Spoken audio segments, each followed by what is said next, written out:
痛みを感じろ。痛みを考えろ。痛みを受け取れ。痛みを知れ。痛みを知らぬ者に本当の平和はわからん。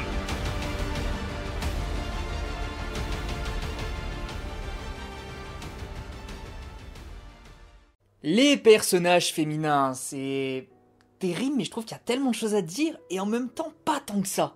C'est très bizarre. C'est bizarre parce que les personnages féminins sont là depuis le tout début de l'œuvre et que certaines d'entre elles sont même assez bien mises en avant. On a l'exemple de Sakura qui fait partie des personnages principaux. On a Tsunade qui apparaît dans la moitié de la partie 1 et qui est incontestablement l'un des meilleurs persos de cette partie. L'antagoniste final de l'œuvre est un personnage féminin, c'est dire si on a tout essayé pour leur donner de l'importance. Et pourtant, malgré ça, on se rend compte assez vite que les personnages féminins dans Naruto, bah c'est pas foufou hein. En fait, selon moi, il y a pas mal de raisons intra et extra-diégétiques qui font que ces personnages n'ont pas un grand intérêt et ou sont mal exploités. J'ai noté 15 points qui vont dans ce sens. Non, je fais pas les choses à moitié. Et pour vous le prouver, je vais, sous vos yeux ébahis, dans l'admiration la plus complète et sous un tonnerre d'applaudissements, vous donner ces 15 raisons et les développer avec ma pertinence légendaire ainsi que ma modestie non moins légendaire. Quels sont ces petits problèmes de soucis liés aux personnages féminins ? On voit ça tout de suite. Et puisque j'entends que vous n'avez finalement pas applaudi, bande de salauds, on va pouvoir commencer. Numéro 1, un manque de développement personnel. Les personnages féminins souffrent de l'une des plus grandes qualités de Naruto, les relations. Honnêtement, je pense que si Naruto a connu un tel succès, c'est en grande partie grâce à son système de narration qui non seulement développe le personnage individuellement, mais qui en plus le relie à un autre pour entrecroiser les histoires et créer une sorte d'alchimie entre eux. Je pense par exemple à cette relation folle entre Naruto et Gaara. Naruto et Gaara qui connaissent un passé similaire, mais avec deux finalités différentes.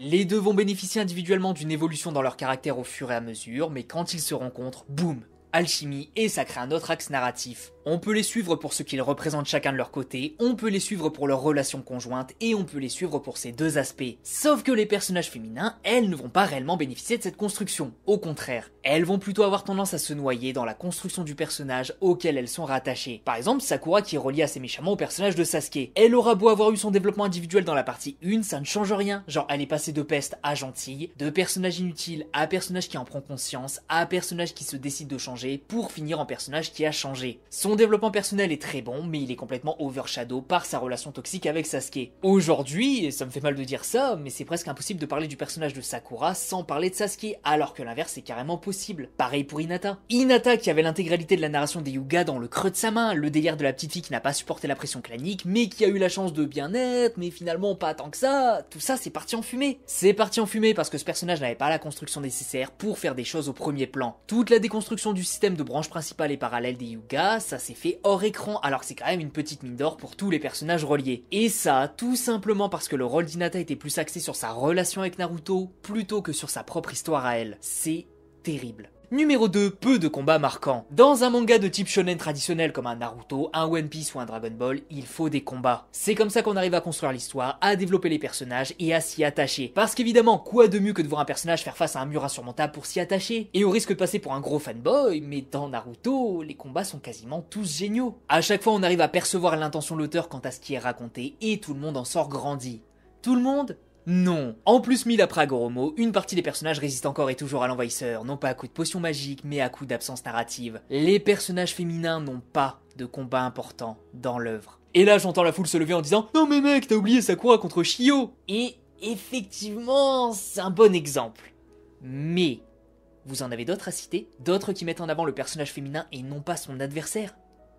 Eh ouais, on fait moins les malins, hein. En fait, le gros problème, c'est que des combats importants avec les personnages féminins, c'est déjà difficile à trouver. En cherchant un petit peu, on va pouvoir en trouver quelques-uns par-ci par-là. Mais si par-dessus, tu appliques le filtre combat important qui met en avant le personnage féminin plutôt que son adversaire, bah là c'est galère. Oui, Temari et Shikamaru ont eu un des meilleurs combats de l'examen Chunin, mais pourtant, Temari était complètement éclipsé par Shikamaru. La star dans ce match, c'était lui, et Temari n'a servi que de poudre à canon pour faire décoller la carrière de son adversaire. Le combat des Sannin, c'était censé être Tsunade la star, et elle a été éclipsée par le prisme Sannin. On ne se dit jamais, regardez Tsunade qui affronte Orochimaru avec Jiraiya en soutien, mais plutôt, regardez le combat des Sannin. Waouh! Et si tu fais le récapitulatif de l'intégralité des combats qui recensent au moins un personnage féminin, tu vas te rendre compte que soit ils ne sont pas importants, soit ils ne servent qu'à mettre en avant l'adversaire. Là, de tête, je peux dire qu'Hinata contre Neji est un bon combat qui aide le personnage féminin, pareil pour Sakura et Shio contre Sasori, mais après, bof, hein. Et la raison est simple, c'est le numéro suivant. Numéro 3, des rôles secondaires systématiques. Les personnages féminins sont quasiment toujours toujours des personnages qui vont occuper des rôles très secondaires dans l'intrigue. Par là, je veux dire qu'elles peuvent être présentes dans des missions importantes, mais elles ne vont servir que de soutien. Aujourd'hui, quand tu vois Hinata partir en mission, son unique utilité va être de faire la tour de contrôle. C'est super réducteur pour une combattante venant du clan le plus prestigieux de Konoha. Quand Ino est là, c'est uniquement pour faire la transmission d'informations. Et attention, je sais que chacun sa spécialité et qu'il faut composer une équipe capable de savoir tout faire en mission, comme la transmission d'informations. Certes, c'est utile, mais on a vraiment instauré le système de personnage féminin égale personnage de soutien. À aucun moment, tu ne vois une mission avec comme personnage important un personnage féminin qui est celle autour de qui tout le scénario s'articule. Au maximum, et c'est vraiment jouant sur les mots, t'as juste l'équipe de Sai, Lee, Kiba et Sakura qui devait retrouver Sasuke, mais je voulais juger de cette exception par vous-même. Numéro 4, un objectif narratif limité. Et oui, les personnages féminins sont peut-être les personnages les moins complexes de l'œuvre, tant leurs ambitions tiendraient sur des papiers de carambar. C'est surtout dû au fait qu'une énorme partie de leur caractère se résume à « je suis la crush de » ou « j'ai un crush sur ». Évidemment, ça n'englobe pas la totalité des personnages, mais ça en résume une grosse partie. Par exemple, c'est difficile de ne pas résumer Hinata comme celle qui aime Naruto. C'est difficile de ne pas résumer Tenten comme la troisième membre de l'équipe Guy. C'est difficile de ne pas résumer Kurenai comme l'autre Jonin pas doué. En fait, même quand un personnage semble avoir quelque chose d'intéressant ou un rôle proéminent, il va souvent revenir à la base des constructions sociales pour devenir presque un cliché du genre. Par exemple, prenez Temari. Temari, c'est un personnage féminin vraiment puissant dans la partie 1 et qui fait partie du trio Tsuna. On sent qu'elle est impitoyable, mais qu'elle a une part aimante, notamment envers sa famille, qui fait qu'elle représente parfaitement ce qu'est un ninja. Et pourtant, on n'en fait rien parce qu'à jamais, elle sera juste la sœur de Gaara ou la copine de Shikamaru. De personnages comme elle, il y en a plein, des personnages incapables de s'extirper de leurs conditions attribuées dès lors que la relation avec un certain personnage a commencé. Kurenai est plutôt sympa, mais à jamais, ça restera la copine d'Azuma.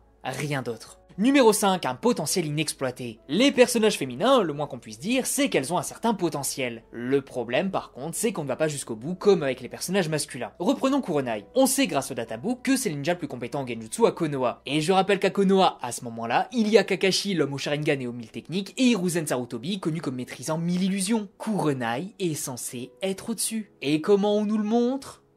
Eh ben on le fait pas. Son seul combat dans l'œuvre, c'est contre Itachi. Itachi est au genjutsu ce que le Diabolo Cassis est à la boisson.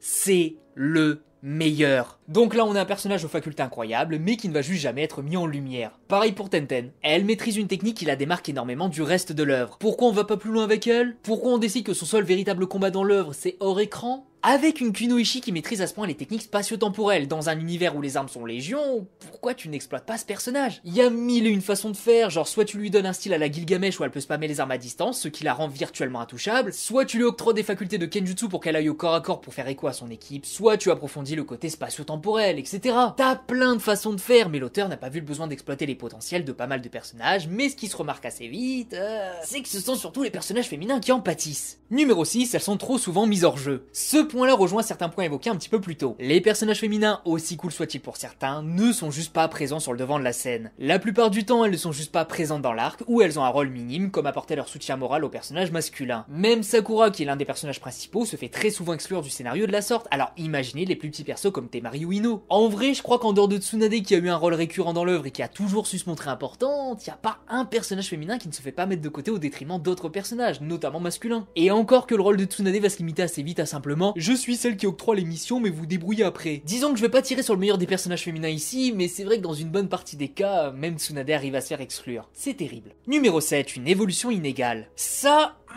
c'est un truc qui m'énerve au plus haut point. Dans une narration classique, les personnages sont censés évoluer au fur et à mesure, à l'exception de ceux qui confirment qui ils sont, comme Rock Lee par exemple. Mais en dehors de ce genre de personnages, tout le monde évolue, que ce soit niveau caractère ou capacitaire. Et je suis désolé, mais les personnages féminins n'évoluent que très peu. On va avoir Sakura qui va super bien évoluer dans la partie 1, et ça je l'ai déjà dit. Passage de méchante à gentil, d'inutile à utile, le tout de manière très progressive et surtout très naturelle. Mais en dehors d'elle, ça n'évolue pas. Au mieux on a l'évolution du personnage pile au moment où on le découvre réellement, ce qui fait qu'on a cette sensation de stagnation. Genre, Hinata. Oui, désolé de beaucoup tirer sur elle, mais bon, elle passe bien dans pas mal d'exemples. Bref, Hinata, quand on la découvre réellement, c'est dans son combat contre Neji. On découvre alors son histoire, son passé, qui elle est, pourquoi elle a un esprit troublé, et elle grandit grâce à sa relation unilatérale avec Naruto. Ça, c'est super intéressant. Je peux même dire que je suis fan de cette construction. Mais à la microseconde où son combat s'est terminé, elle ne va plus jamais subir d'évolution de toute l'œuvre. À jamais elle restera la fille qui stalke Naruto de derrière un arbre parce qu'elle est bloquée dans ce système de relations super japonaises où il fantasme sur les filles timides qui stalkent. L'évolution de Temari, c'est « je suis méchante et impitoyable » à « je suis gentille et impitoyable ». L'évolution de Tenten, c'est « je suis la flemmarde du groupe » à « je suis la flemmarde du groupe ». toujours. Ino, c'est je ne dois pas laisser Sakura prendre de l'avance à Sakura a pris de l'avance, mais bon les steaks. C'est nul. Et je vous épargne le système des compétences où on donne des pouvoirs vraiment incroyables aux personnages masculins et les femmes sont limitées aux capacités qu'elles avaient dans la partie 1 mais en légèrement mieux. Genre c'est pareil mais en un tout petit peu plus fort. Vraiment l'auteur il a créé plein de personnages féminins mais s'est retrouvé dans l'impossibilité de les développer, ce qui fait que beaucoup semblent juste être du remplissage. Et je pense ne pas être le seul à penser ça. Numéro 8, peu de diversité dans leur rôle. Petit test. En dehors de Tsunade qui est là Hokage. Vous pouvez me citer des personnages féminins importants dans l'organisation de Konoha? Mais genre vraiment importants? C'est dur, hein. Parce que le problème, c'est que si on exclut Tsunade, les femmes n'ont rien. Elles font soit partie des 12 de Konoha, elles ne sont que des persos de soutien, ou alors elles ont des rôles très secondaires. Shizune, c'est la secrétaire du Hokage, Anko, c'est une examinatrice d'un petit morceau de l'examen Chunin, Kuronai, c'est une jolie instructrice de Genin... Ça vole pas haut. Et même si en étant ça au monde ninja en général, bah t'as très peu de femmes importantes. Il y a la Mizukage qui est un petit peu drôle mais qui est de très loin la moins intéressante des 5 Kage, t'as Conan qui est complètement dans l'ombre de Nagato, t'as Kaguya qui a autant de personnalité qu'un fromage blanc 0% de matière grasse... Qu'est-ce que je voulais que je vous dise? Genre, très peu de femmes parmi les Kage dans l'histoire, un membre féminin dans la Katsuki et vous savez comme moi que c'est la moins intéressante, et Kaguya... Ouais, elle se fait voler la vedette par Zetsu Noir, quoi. Surtout qu'en plus, elle a pas eu de chance parce que le monde s'est retourné contre elle parce qu'elle a volé la place de Madara. C'est terrible. Bref, les persos féminins, c'est quasi toujours la même chose dans cette œuvre. Des personnages de soutien dont le gros morceau de leur histoire est lié à un personnage masculin, mais surtout des persos un petit peu exclus des rôles importants dans la série. Numéro 9, la toute fin de l'œuvre. La toute fin dans Naruto en manga correspond à la nouvelle ère, celle de Boruto. Et là, ça va aller assez vite, les personnages féminins ont complètement stoppé leur ascension pour se transformer en mère au foyer ou pour avoir des rôles très lambda. Genre, Hinata qui lâche sa carrière de ninja pour élever ses enfants. Pareil pour Temari, Tenten qui est gérante d'un magasin. Bon après Ino a quand même un rôle super important dans tout Blue Vortex, mais bon, je ne spoilerai pas. Et même Sakura a pris cher ici. Alors oui, je sais qu'elle a un rôle majeur dans l'organisation du village vu qu'elle a la tête du service médical, blablabla, mais c'est malheureusement juste le plus haut poste de soutien. Pour un personnage aussi central dans la première série, c'est...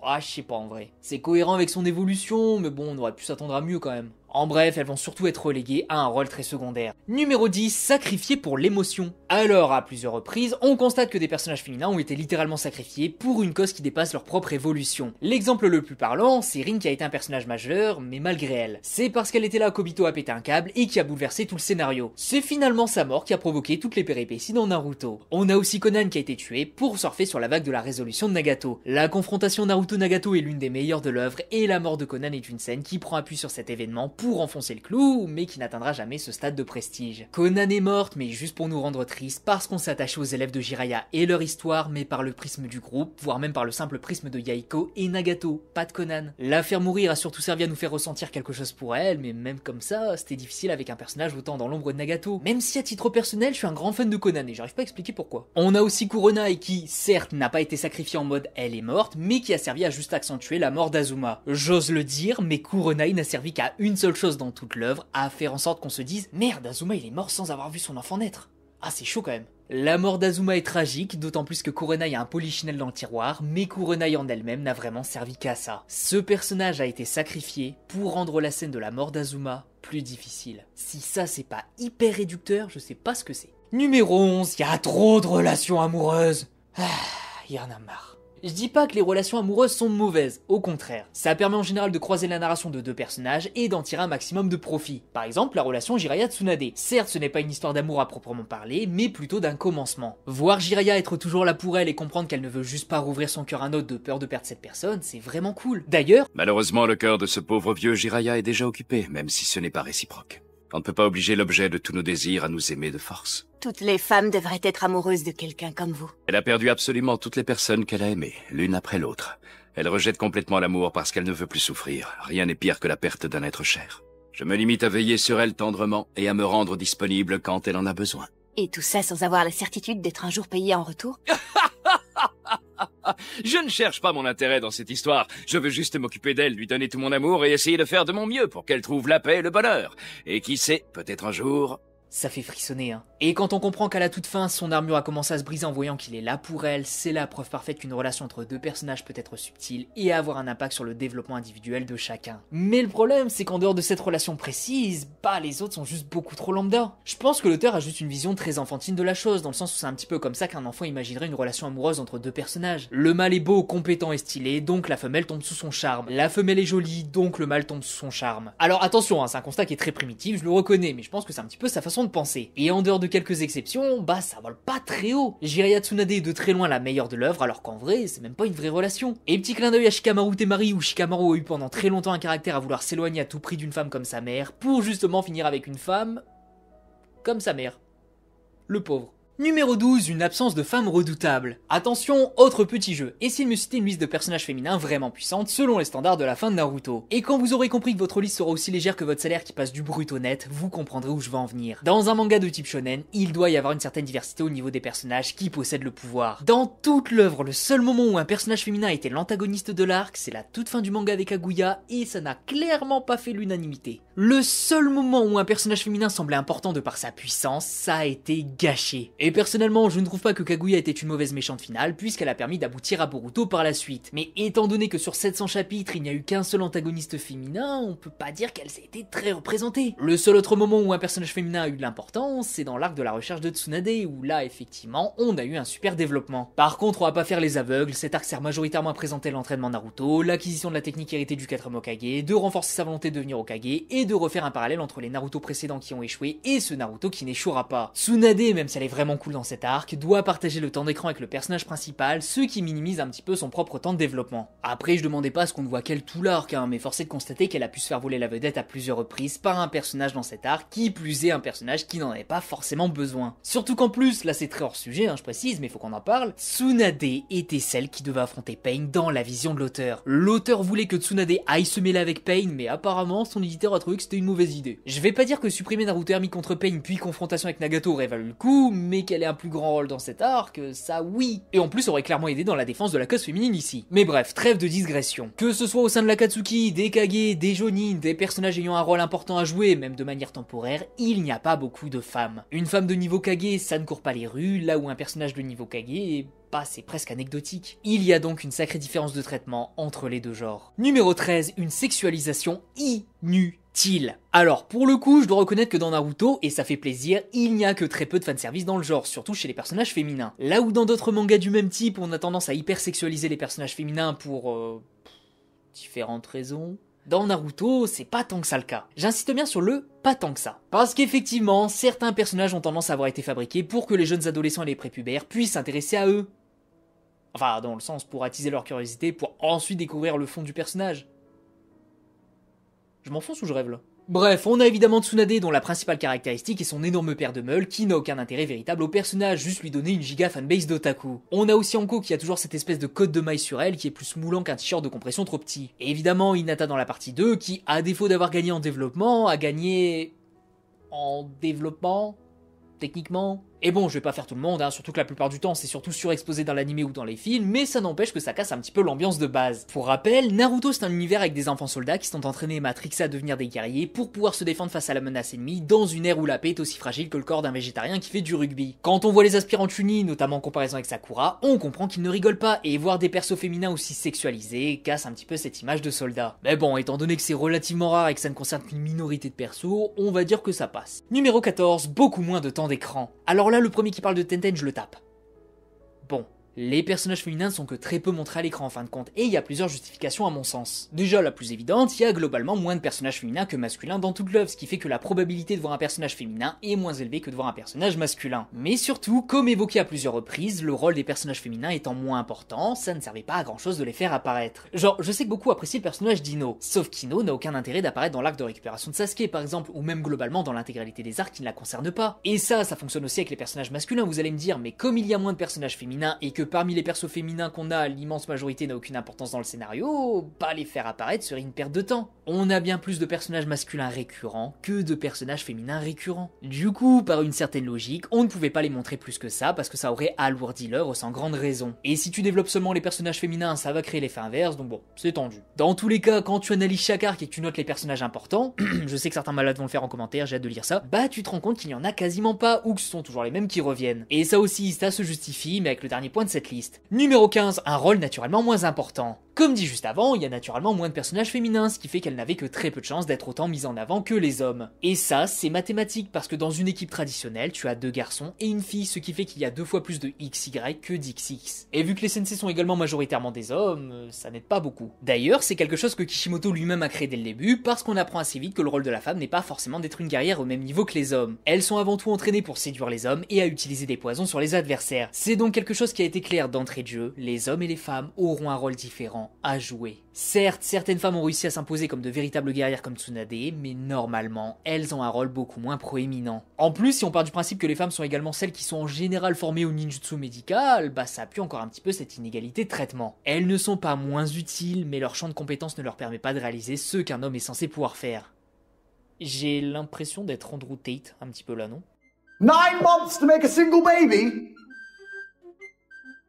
If men grew babies, it would take 2 weeks. Sounds like a skill issue. Bon enfin bref, c'est tout pour cette vidéo. De base, je devais non seulement présenter tous les points négatifs et ensuite montrer comment j'aurais amélioré les personnages féminins relativement entre guillemets importants de l'œuvre. Mais si je fais ça, la vidéo va durer 8h30 et je doute que ce soit apprécié. C'est pourquoi j'annonce officiellement que la semaine prochaine, on va faire une sorte de partie 2, à savoir comment améliorer les ninjas dans Naruto. Je vais en prendre quelques-uns, les réécrire ou les développer un petit peu plus pour maximiser leur intérêt. En plus, vous pourrez m'en demander d'autres et ça nous permettra de faire un épisode 2, où vous pouvez même commenter dès maintenant pour des personnages que vous voulez absolument voir dans ma vidéo. Comme d'hab, c'est dans les commentaires que ça se passe. En attendant, je vous dis à la prochaine pour une nouvelle vidéo. Des bisous les gens, prenez soin de vous et la prochaine fois au programme, je l'ai déjà spoilé. Mais je sais que vous allez apprécier parce que j'ai quelques petites idées intéressantes à pas piquer des hannetons. Faites-moi confiance.